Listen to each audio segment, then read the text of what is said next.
Profesor Eleonora McBean govori o epidemiji gripa u Španiji 1918. godine. Nadgledala sam razvoj epidemije gripa u Španiji. Svi tadašnji doktori govorili su da je to najstrašnija bolest koja se ikada desila. Jaki zdravi muškarci mogli su umreti za jedan dan. Bolest se mogla okarakterisati kao crna smrt, slična tifusu, difteriji, pneumoniji, boginjama, paralizi i svim bolestima od kojih su ljudi vakcinisani za vreme Prvog svjetskog rata. Milioni ljudi bili su zaraženi desetinama strašnih oboljenja. Kada su sva ona počela da se šire, posljedice su bile tragične. Pandemija je trajala 2 godine. Lekari su u terapiju dodavali velike količine otrovnih lekova, trudeći se da odstrane simptome bolesti. Videla sam da je španski grip odnosio samo one koji su primali vakcinu. Oni koji nisu, spasili su se od gripa. Moja porodica se nije vakcinisala i nismo se razboleli. Smatra se da je od ovog gripa umrlo od 50 do 100 miliona ljudi. Dokazi govore da je virus napravljen u laboratoriji veštačkim putem i da je raširen vakcinacijom. Uplašen narod je tražio vakcine, ne shvatajući da to i jeste način da se bolest rasprostrani.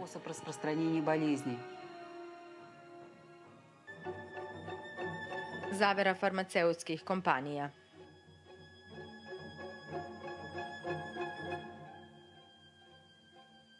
В феврале 2009 года amerikanski farmaceutički gigant Baxter. U februaru 2009. godine američki farmaceutski gigant Baxter je u 16 laboratorija u 4 evropske zemlje poslao 62 kg supstance za proizvodnju vakcine protiv sezonskog gripa. Potpuno slučajno u jednoj laboratoriji u Češkoj otkrivaju da je supstanca zaražena sa 2 živa virusa gripa. Jedan je bio sezonski, običan, koji izaziva veoma nisku smrtnost, manje od 1% i veoma je rasprostranjen.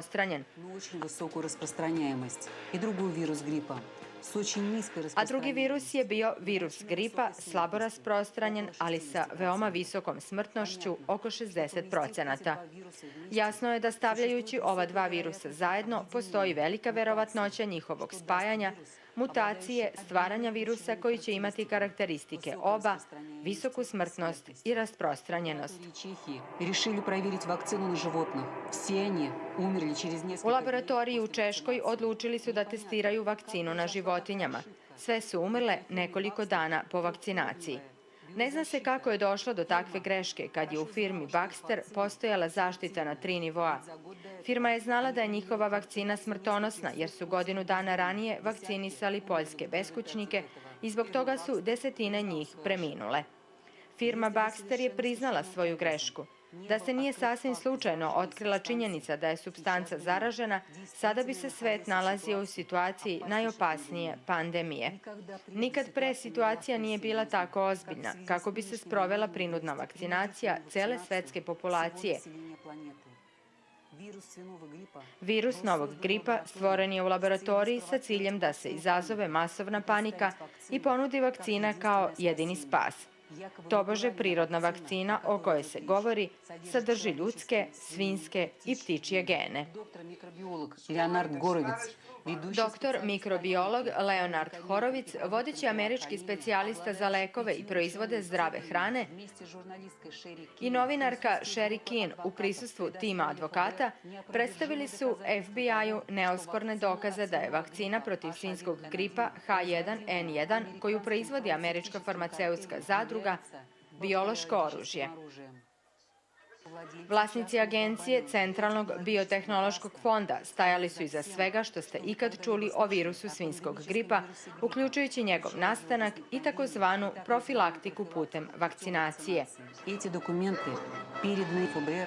Ta dokumenta predata FBI-u pokazuju kako industrijalci sa vlašću u rukama stoje iza stvaranja pandemije, širenja panike i dezinformacija kroz sredstva informisanja i službenu pripremu i kampanju o vakcinaciji koja se sada sprovodi praktično svuda, od supermarketa do poliklinika.